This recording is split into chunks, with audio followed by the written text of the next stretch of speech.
My name's Tahnee Manton and I'm a Livestock Officer with Northern Tablelands Local Land Services. With many of you still feeding due to the ongoing seasonal conditions, we need to ensure our livestock are meeting their nutritional requirements.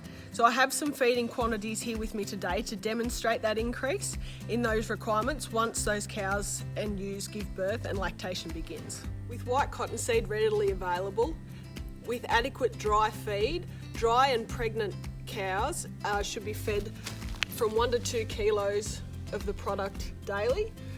Once they move into lactation, we need to increase those amounts due to that huge demand for energy to 2 to 3 kilos a day.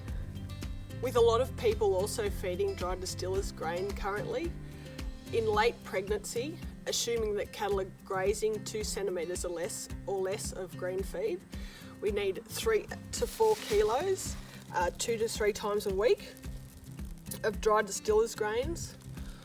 Once those cows begin lactation, our amounts need to increase for between 4 to 5 kilos every second day.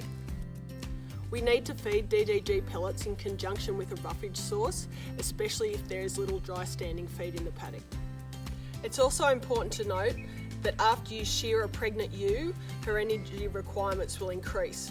So pre-shearing, a ewe, 50 kilogram ewe, will require 580 grams of barley per day.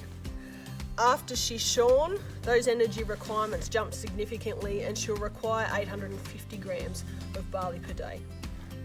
Once a ewe lambs, just feeding barley alone won't be good enough because we will be protein limited.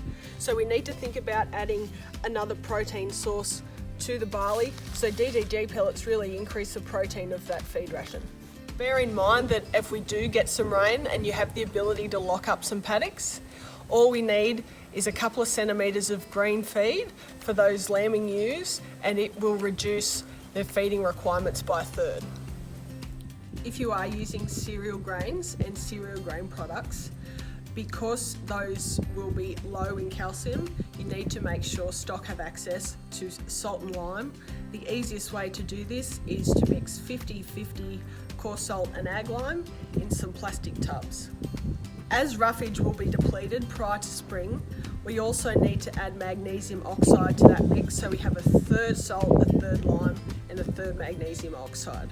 Magnesium has to do with nerve and muscle function in animals, and we have seen incidences where cows or ewes may be calving or lambing and they should be able to get those calves and lambs out, but because of those depleted magnesium levels they're unable to do that. So it's important to remember to add magnesium oxide to that mix.